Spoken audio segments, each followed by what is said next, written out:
네, 오늘은 데오빌로여라는 제목으로 함께 은혜를 나누고자 합니다. 오늘 본문은 사도행전의 서문에 해당되는 말씀입니다. 사도행전이란 뜻은 사도들의 행전이라는 의미입니다.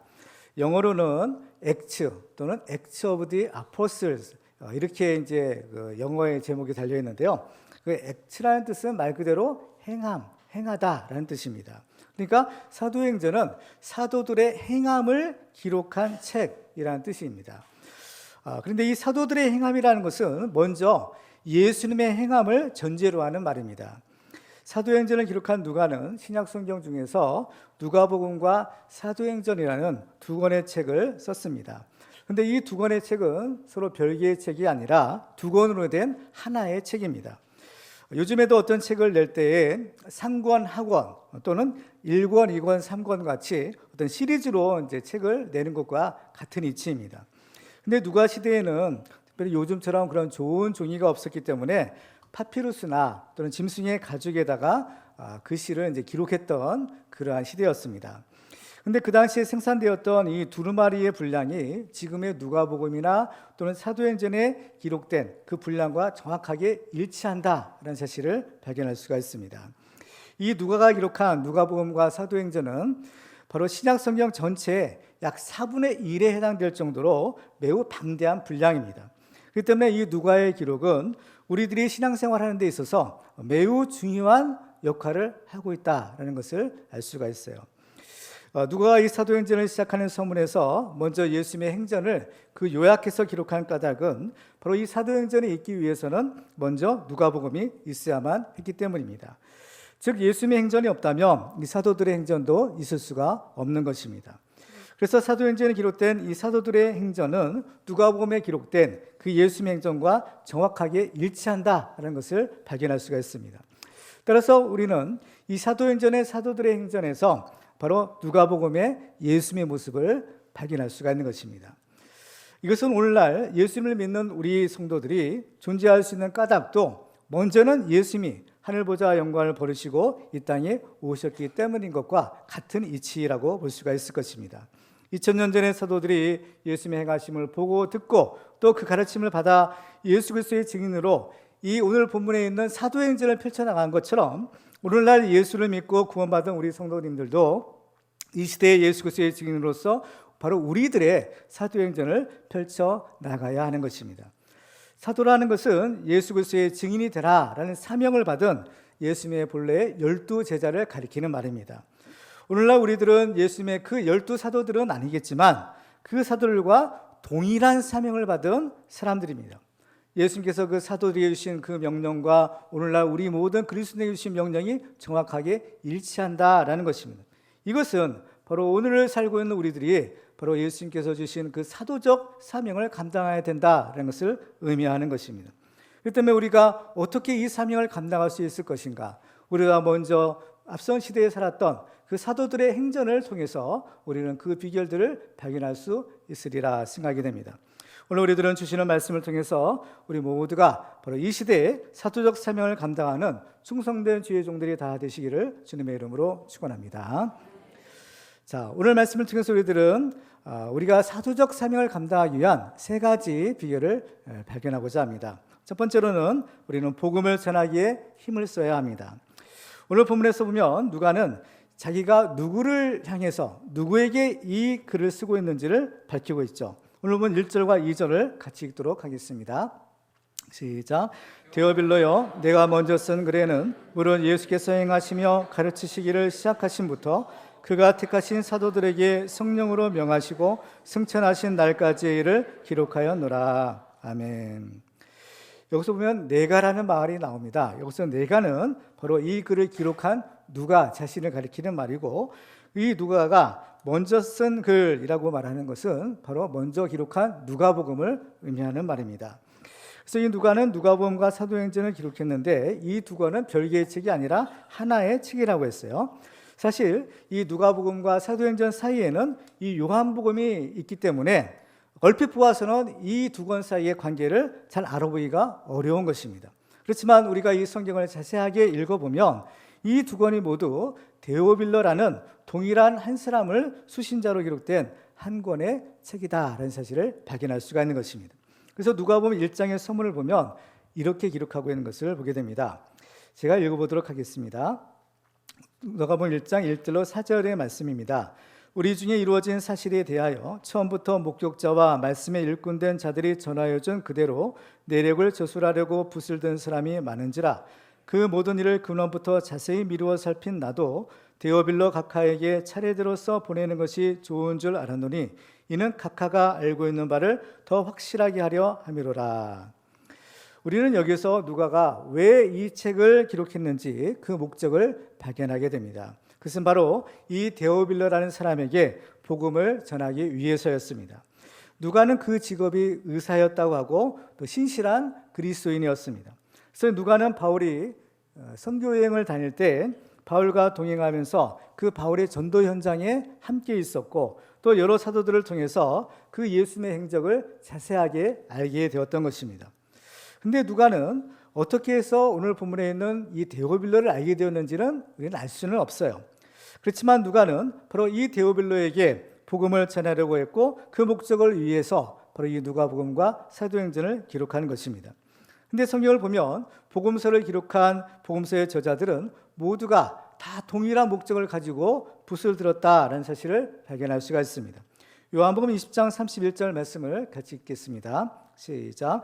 오직 이것을 기록함은 너희로 예수께서 하나님의 아들 그리스도이심을 믿게 하려 하며 또 너희로 믿고 그 이름을 힘입어 생명을 얻게 하려 함이니라. 아멘. 누가는 바울과 함께 다니면서 이 복음의 능력을 알고 또 그 복음의 능력을 체험한 사람이었습니다. 그래서 사도 바울은 로마서 1장 16절에서 이런 고백을 합니다. 같이 한번 읽어볼까요? 시작. 내가 복음을 부끄러워하지 아니하노니 이 복음은 모든 믿는 자에게 구원을 주시는 하나님의 능력이 됨이라. 먼저는 유대인에게요 그리고 헬라인에게로다. 아멘. 바로 이 복음은 모든 믿는 자에게 구원을 주시는 하나님의 능력인 것입니다. 그래서 우리가 이 복음을 들을 때 바로 그 예수님을 믿게 되고 그 믿음으로 의롭다함을 얻어 구원을 얻게 되는 것입니다. 로마서 10장 17절에 보면 그러므로 믿음은 들음에서 나며 들음은 그리스도의 말씀으로 말미암았느니라 라고 기록하고 있습니다. 그러면 과연 누가가 기록한 이 누가복음서는 데오빌로를 변화시키고 그를 구원할 수 있었을까요? 결론은 그렇다라는 것입니다. 그러면 그 증거는 무엇일까요? 무엇을 보고 이 데오빌로가 예수를 믿는 사람이 되었다라고 말할 수 있을까요? 그것은 누가복음의 데오빌로와 이 사도행전의 데오빌로의 호칭을 보면 알 수가 있습니다. 누가복음의 서문에서 보면 누가는 데오빌로에게 각하라는 호칭을 사용하고 있습니다. 각하라는 호칭은 그 당시 로마의 고위 관리에게만 붙일 수 있는 칭호였습니다. 그래서 사도행전은 베스도 총독이나 또 벨릭스 총독과 같은 사람에게만 이 각하라는 칭호를 사용하고 있는 것입니다. 누가복음의 서문에서 데오빌로에게 이 각하라는 칭호를 사용하는 것으로 보아 이 데오빌로는 로마의 총독과 같은 그런 로마의 고위 관리였을 것이다 라고 추정해 볼 수가 있습니다. 그런데 사도행전의 서문에서는 이 데오빌로에게 각하라는 칭호가 붙어 있지 않습니다. 누가는 데오빌로를 그냥 데오빌로여 라고 부르면서 아주 친한 사이에나 부를 수 있는 이름을 부르고 있는 것입니다. 서양에서는 서로 잘 모르는 사람들끼리는 처음에는 미스터, 미스라는 그러한 칭호를 사용하지만 서로 가까워져서 허물이 없는 사이가 될 때에는 나이나 지위에 상관없이 그냥 이름을 부르고 지내는 것을 보게 됩니다. 누가와 데오빌로의 관계도 처음에는 공식적이고 또 거리가 있는 사이였다면 지금은 매우 친밀하고 믿음으로 한 형제가 된 사이인 것입니다. 그러면 어떻게 해서 그 높은 신분의 데오빌로와 또 이 평범한 신분의 누가가 그렇게 가까워질 수 있었을까요? 그것은 바로 누가가 기록한 복음을 통해서인 것입니다. 누가가 전하는 복음을 통해 데오빌로가 예수를 믿었고 예수 그리스도 안에서 누가와 데오빌로는 서로 믿음의 한 형제가 되었던 것입니다. 이 사도행전을 기록하고 있는 누가가 생각할 때 제가 복음을 전해서 바로 그 사람이 예수를 믿고 믿음으로 한 형제가 되었다라고 생각할 때 누가가 느끼는 기쁨은 얼마나 컸을까 한번 생각을 해보게 됩니다. 바로 누가가 누리는 이 기쁨, 이것은 정말 다른 사람은 알 수 없는 그야말로 생명을 얻는 그러한 기쁨인 것입니다. 바로 예수님도 이 기쁨을 위하여 바로 하늘 보좌 영광을 버리시고 이 땅에 오신 것입니다. 예수님은 누가복음 15장에서 이렇게 말씀합니다. 누가복음 15장 4절 이하를 보면 너희 중에 어떤 사람이 양 100마리가 있는데 그 중에 하나를 잃으면 99마리를 들여두고 그 잃은 것을 찾아내기까지 찾아다니지 아니하겠느냐. 또 찾아낸즉 즐거워 어깨에 메고 집에 와서 그 벗과 이웃을 불러 모으고 말하되 나와 함께 즐기자. 나의 잃은 양을 찾아내었노라 하리라. 내가 너희 이르노니 이와 같이 죄인 한 사람이 회개하면 하늘에서는 회개할 것이 없는 의인 99으로 말미암아 기뻐하는 것보다 더하리라. 아멘. 바로 잃은 양 한 마리를 찾는 것, 그와 같이 이 양은 단순한 양이 아니라 바로 하나님의 양이요, 하나님의 자녀요, 또 하나님의 가장 사랑하시는 사람이다라는 사실인 겁니다. 그래서 이 누가복음 15장에는 잃은 것에 대한 기쁨을 비유하고 있죠. 잃어버린 드라크마를 찾았을 때의 기쁨, 또 죽은 줄 알았던 그 둘째 아들을 찾았을 때의 그 기쁨, 이러한 잃은 것들을 다시 찾았을 때의 그 기쁨이 바로 그 죄인 한 사람이 회개하고 주님 앞에 돌아왔을 때 그 구원 얻는 기쁨이요, 그것이 바로 하나님이 누리는, 예수님이 누리는, 성령께서 누리는 그런 참된 기쁨인 것입니다. 우리들도 바로 이 예수님의 기쁨이 바로 우리의 기쁨이 되어야 될 줄로 믿습니다. 이를 위해 누가는 데오빌로에게 그 복음을 전하기 위하여 이 붓을 들었다라고 했습니다. 그 당시에 누가가 데오빌로에게 복음을 전할 수 있는 유일한 수단은 바로 데오빌로에게 이 편지를 보내는 것이었습니다. 신분이 너무나 차이 나기 때문에 평소에는 데오빌로를 감히 만날 수가 없는 것입니다. 그 때문에 어떻게 하면 저 데오빌로에게 복음을 전할까? 누가는 생각하다가 고민 끝에 바로 이 방법을 발견하게 된 것이죠. 그것은 바로 편지를 보내서 바로 이 복음을 그에게 들려주게 된 것입니다. 그 결과 데오빌로는 누가 보낸 이 편지를 통하여 복음을 알게 되고 바로 그 예수를 믿고 구원받는 그러한 하나님의 축복의 주인공이 되었던 것입니다. 그러면 우리는 바로 이 복음을 전해야 됩니다. 글로써 복음을 전하든지 아니면 직접 만나서 말로써 전하든지 어떻게 해서든지 이 복음을 전하기에 힘을 써야 되는 것입니다. 바로 이것이 바로 주님께서 하시고자 하시던 예수님의 일이었고 또 예수님께서 우리들에게 맡겨주신 주님의 지상 명령인 것입니다. 마가복음 16장 15절에 보면 또 이르시되 너희는 온 천하에 다니며 만민에게 복음을 전파하라. 믿고 세례를 받는 사람은 구원을 얻을 것이요 믿지 않는 사람은 정죄를 받으리라 라고 말씀합니다. 그래서 사도 바울은 고린도의 성도들에게 이렇게 말했습니다. 고린도서 3장 2절과 3절을 같이 읽도록 하겠습니다. 시작.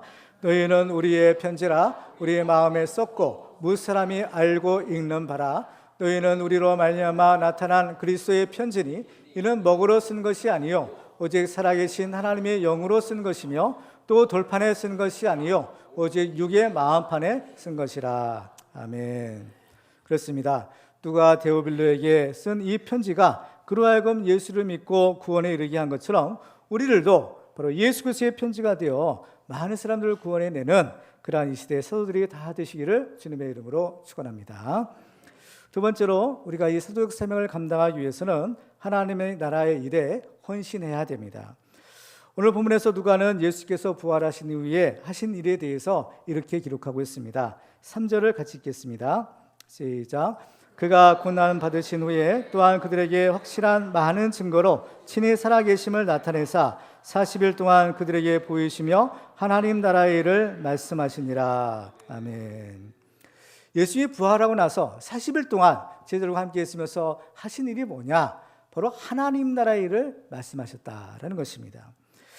이 누가복음과 사도행전을 보면 예수님의 가르침, 이 복음서와 사도행전의 주제가 무엇인지를 우리가 발견하게 되는데 그것은 바로 하나님의 나라입니다. 예수님의 첫 사역에 대해서 누가는 누가복음 4장에서 이렇게 기록하고 있어요. 예수께서 이르시되 내가 다른 동네들에서도 하나님 나라의 복음을 전하여야 하리니 나는 이 일을 위해 보내심을 받았노라. 하나님 나라의 복음을 전하는 것, 바로 이것이 예수님께서 이 땅에 오신 목적이다라는 것입니다. 그리고 예수님의 제자들을 예수님께서 세상에 보내실 때에도 바로 이 하나님 나라를 전파하는 사명을 주십니다. 누가복음 9장 1절과 2절을 보면 예수께서 12 제자를 불러 모으사 모든 귀신을 제어하며 병을 고치는 능력과 권위를 주시고 하나님의 나라를 전파하며 앓는 자를 고치게 하려고 내보내시며 라고 기록하고 있습니다. 그리고 또 이 누가복음과 사도행전의 마지막 결론에 해당되는 것도 하나님 나라를 전파하는 것입니다. 그래서 누가복음과 사도행전의 맨 마지막 결론이 사도행전 맨 마지막 장의 마지막 절에 기록되어 있는데, 사도행전 28장 30절과 31절에 보면 이렇게 기록하고 있죠. 같이 한번 읽어볼까요? 시작. 바울이 온 이태를 자기 셋집에 머물면서 자기에게 오는 사람을 다 영접하고 하나님의 나라를 전파하며 주 예수 그리스도에 관한 모든 것을 담대하게 거침없이 가르치더라. 아멘. 그 때문에 이 하나님의 나라야말로 예수님이 이 땅에 오신 목적이요, 또 사도들이 감당해야 될 목적이요, 또 오늘날 예수를 믿는 우리들이 살아야 될 가장 중요한 목적이 된다라는 것입니다. 그래서 우리가 기도할 때에도 빠뜨리지 말고 꼭 기도해야 될 것이 뭐냐? 바로 하나님의 나라가 이 땅에 임하도록 하는 것이에요. 누가복음 11장에 보면 예수님께서 그 제자들에게 기도를 가르쳐 주시는 장면이 기록되어 있습니다. 예수께서 이르시되 너희는 기도할 때 이렇게 하라. 아버지의 이름이 거룩히 여김을 받으시오며 나라가 임하시오며. 하나님의 나라가 임하기를 기도하라라는 것입니다. 그러면 왜 예수님께서는 그 하나님 나라를 위하여 이 땅에 오셨고 또 우리도 하나님의 나라를 위해서 살아야만 될까요? 가장 중요한 이유가 있습니다. 그것은 바로 이 하나님의 나라가 우리 가운데 이루어질 때 우리는 바로 참된 생명을 얻을 수 있기 때문인 것입니다. 이 참된 생명이야말로 하나님께서 예수 그리스도를 통해서 우리에게 주시려는 가장 중요한 축복이자 근본적인 축복이요, 바로 이것이 영생의 축복인 것입니다. 이 하나님의 나라는 바로 예수님 당시에만 갑자기 생겨난 것이 아니라 구약시대부터 하나님께서 선지자를 통해서 예언한 나라입니다. 다니엘서 2장 14절에 보면 이 여러 왕들의 시대에 하늘의 하나님이 한 나라를 세우시리니 이것은 영원히 망하지도 아니할 것이요 그 국권이 다른 백성에게로 돌아가지도 아니할 것이요 도리어 이 모든 나라를 쳐서 멸망시키고 영원히 설 것이라 라고 말씀합니다. 그런데 다니엘에게 이 말씀이 주어진 시기는 바로 유다가 멸망하여 바벨론의 통치하에 있을 때인 것입니다.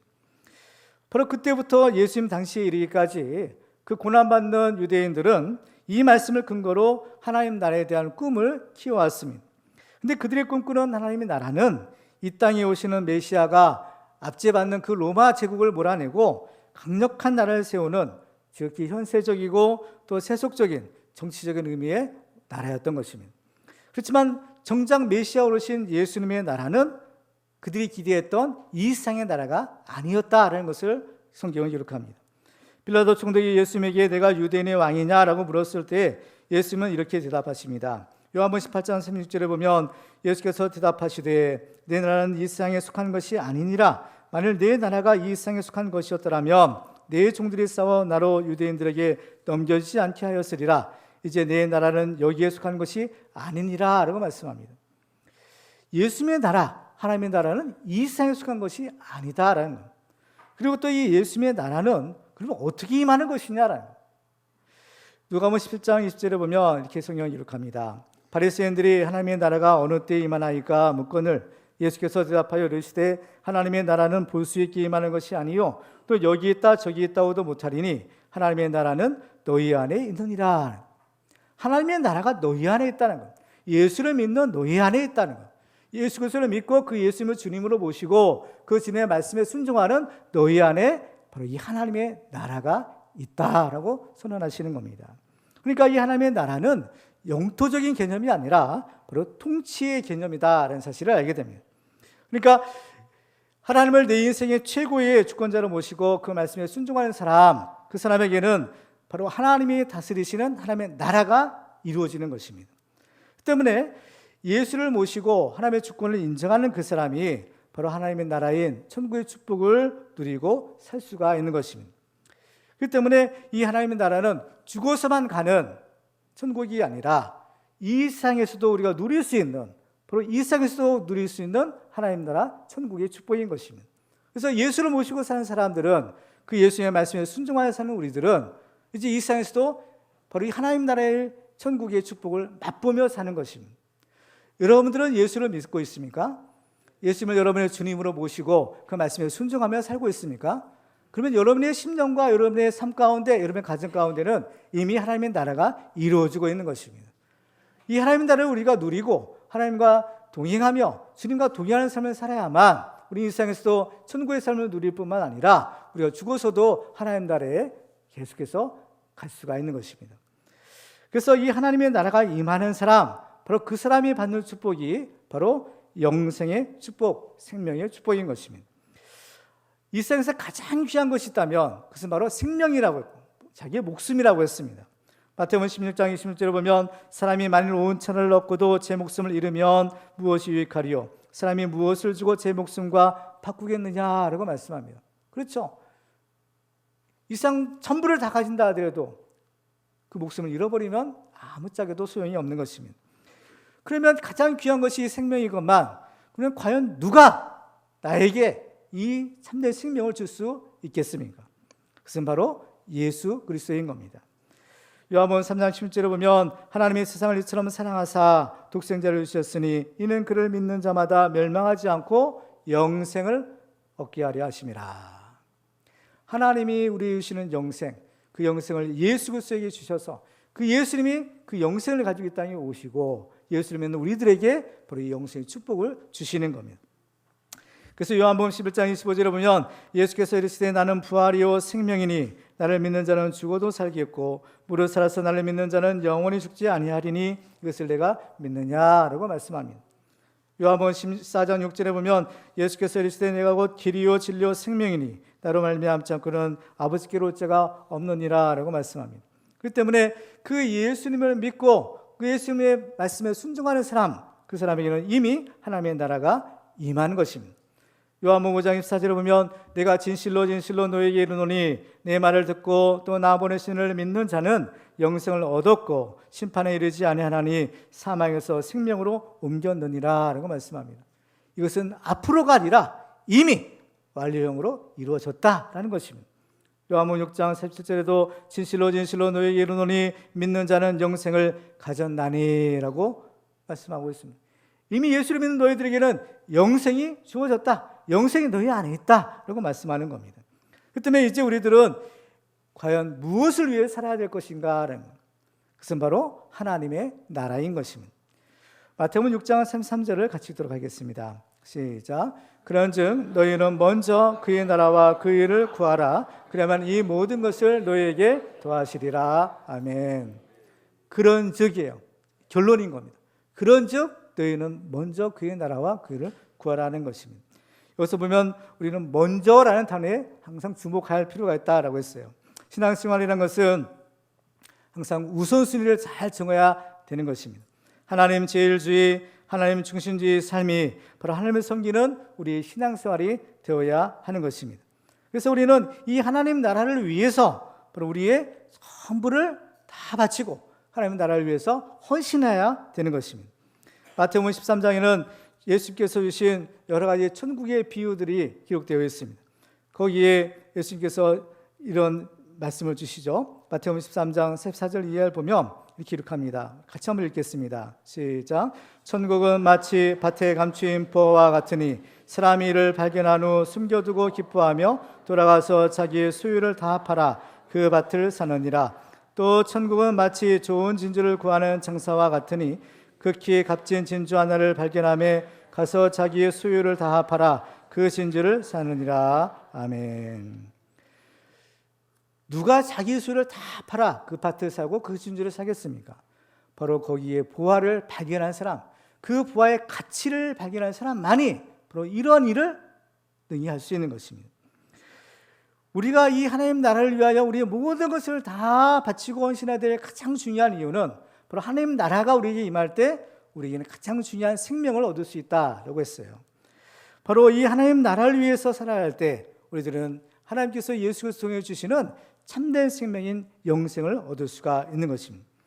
다시 한번 마태복음 16장에 보면 사람이 만일 온 천을 얻고도 제 목숨을 잃으면 무엇이 유익하리요? 사람이 무엇을 주고 제 목숨과 바꾸겠느냐라고 주님이 말씀합니다.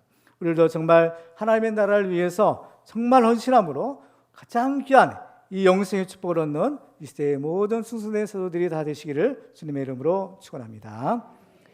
마지막으로 우리가 이 사도적 사명을 감당하기 위해서는 복음과 함께 고난을 받아야 합니다. 예수님의 행적을 요약해서 말씀하고 있는 오늘 본문의 서문에 보면 예수님께서 고난받으셨다라는 사실을 기록하고 있어요. 자, 3절 다시 한번 보시면 그가 고난받으신 후에 또한 그들에게 확실한 많은 증거로 친히 살아계심을 나타내사 40일 동안 그들에게 보이시며 하나님 나라의 일을 말씀하시니라.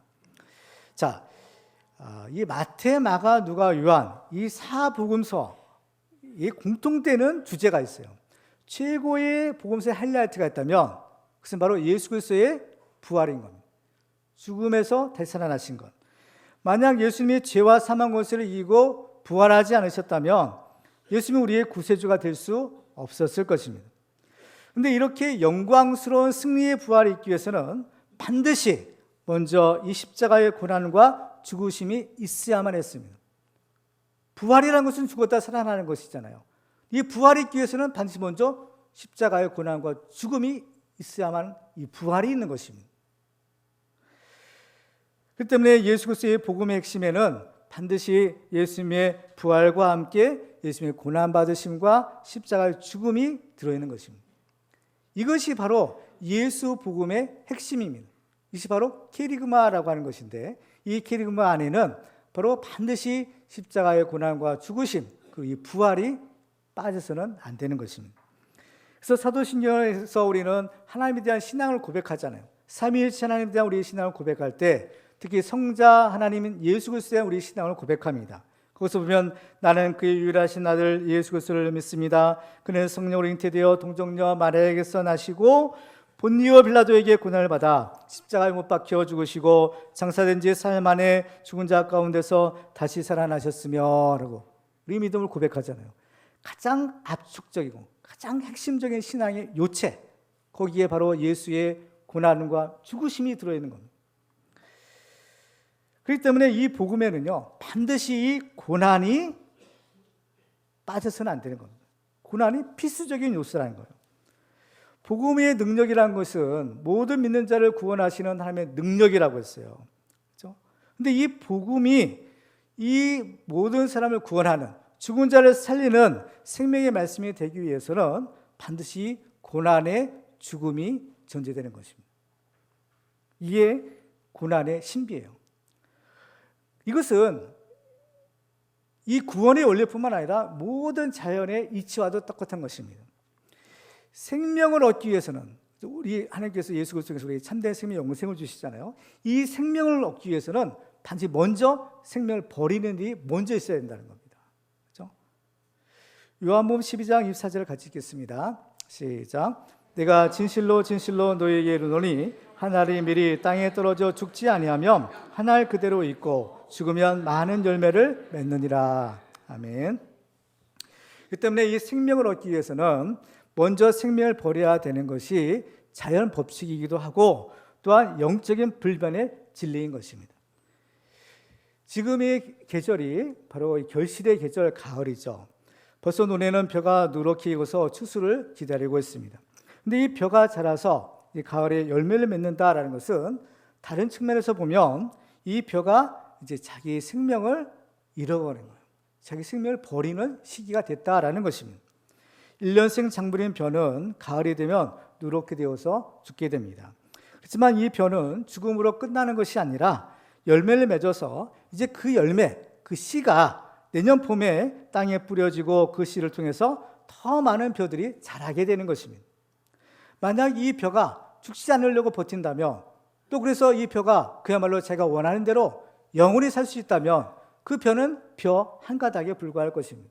그렇지만 이 벼가 가을이 되어서 이제 자기는 죽고 그 자기의 죽음으로 많은 열매를 맺게 되었을 때 그 죽음으로 이 벼는 더 많은 씨들을 낳게 되고 그 씨를 통해서 더 많은 이 벼의 생명들이 더 퍼져나가게 되는 것입니다. 그래서 우리 믿음의 표본이 되신 예수님도 이 십자가의 고난을 받으셨고 또 예수님의 제자들도 그 고난을 받아 예외 없는 순교자들이 되었던 것입니다. 그렇기 때문에 이 복음이 전파되는 곳에는 반드시 이 순교의 피가 흘렸던 것입니다. 이 복음이 모든 믿는 자를 구원하는 하나님의 능력이라고 했는데 하나님의 능력으로 왜 복음을 전하는 자들이 이 순교의 피를 고난을 당해야만 할까라는 것입니다. 이것이 바로 복음의 비밀이요 바로 이것이 생명의 비밀인 것입니다. 이 고난이 있어야만 바로 이 부활의 생명을 우리에게 줄 수 있다라는 것입니다. 성경에 보면 이 복음과 고난은 항상 같이 간다라는 것을 우리에게 가르쳐주고 있습니다. 자, 빌립보서 1장 29절에 보면 그리스도를 위하여 너희에게 은혜를 주신 것은 다만 그를 믿을 뿐 아니라 또한 그를 위하여 고난도 받게 하려 하심이라. 우리 이 복음을 통하여 생명만 주시는 것이 아니라, 축복만 주시는 것이 아니라 무엇도 주세요? 고난도 받게 하려 합니다. 이 복음을 우리에게 주실 때 이 복음 자체에 벌써 이 고난이 따라온다라는 것이에요. 바울은 디모데에게 복음과 함께 고난을 받으라고 명령합니다. 디모데후서 1장 8절을 같이 읽어볼까요? 시작. 그러므로 너는 내가 우리 주를 증언함과 또는 주를 위하여 갇힌 자 된 나를 부끄러워하지 말고 오직 하나님의 능력을 따라 복음과 함께 고난을 받으라.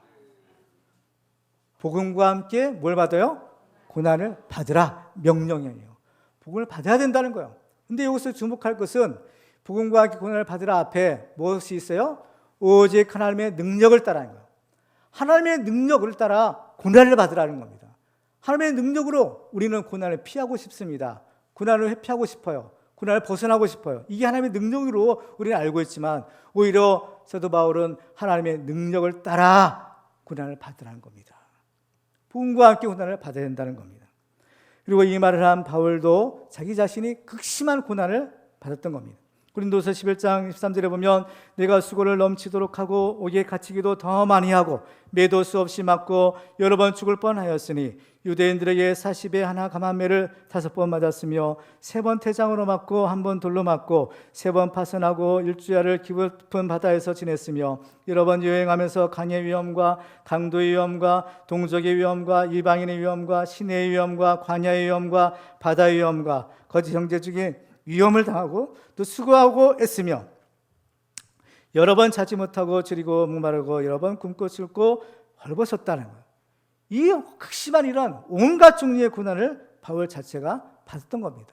그래서 이 바울을 통하여 이 복음이 능력 있게 증거될 수 있었던 것이고 이 바울을 통하여 바로 이 복음이 유럽 전체에 퍼지는 그러한 하나님의 생명의 역사를 이룰 수가 있었던 것입니다. 그 때문에 이 세상에는 공짜는 없는 것입니다. 엄밀히 말해서 공짜는 아무것도 없어요. 단 한 가지의 공짜가 있는데 그것은 바로 예수를 믿고 구원받는 은혜. 하나님의 구원의 은혜. 이건 은혜로 주시는 거예요. 선물이야. 공짜예요. 그렇지만 하나님은 이 은혜를 우리에게 주시기 위하여 가장 귀한 독생자를 희생한 겁니다. 예수 그리스도를 십자가에 내어주시는 그 희생의 대가를 치러서 우리에게 이 구원의 은혜를 베풀어 주셨다라는 겁니다. 그 때문에 우리들은 너무 공짜를 좋아하면 안 되는 겁니다. 공짜 좋아하다가 그죠? 사기당해요. 공짜 좋아하다가 있는 것마저도 빼앗기는 겁니다. 우리가 절대 공짜 인생을 살아서는 안 되는 거예요. 모든 것이 희생이 없으면 안 되는 겁니다. 시편 126편 6절을 같이 읽겠습니다. 시작. 울며 씨를 뿌리러 나가는 자는 반드시 기쁨으로 그 곡식단을 가지고 돌아오리로다. 그렇습니다. 이 기쁨의 곡식단을 얻기 위해서는 먼저 해야 될 것이 있어요. 뭐냐? 울며 씨를 뿌리고 가꾸는 것이 있어야 된다는 겁니다. 농부의 이 수고가 있어야만 가을의 이 추수의 기쁨을 얻을 수 있다는 겁니다. 이 복음과 함께 수고를 해야만 이 복음의 열매, 이 구원의 열매를 얻을 수 있는 겁니다. 우리가 지금은 11월 셋째 주일을 총력 전도주일로 정하고 우리가 전도하고 있어요. 그런데 이게 전도하고 구원하는 것이 그냥 이루어지는 것이 아니라는 겁니다. 기도해야 되고 정말 아버지의 복음을 전해야 되고 정말 이 복음에 따른 수고, 이 복음에 따른 고난이 있어야만 바로 이 복음의 능력이 나타나고 바로 그 생명을 얻는 구원의 능력이 나타날 수 있는 것입니다. 모든 것은 이 희생과 이 고난이 없으면 안 되는 겁니다. 부모가 자녀를 낳아 기르는 것도 그 부모의 희생을 통하여 자녀에게 생명을 주는 것입니다. 이러한 수고와 자기 희생이 없으면 절대로 좋은 열매를 맺을 수가 없는 것입니다. 요즘 시대에는 자기 희생이나 또 봉사나 헌신이라는 말이 점점 낯설고 생소한 시대가 되어가고 있습니다.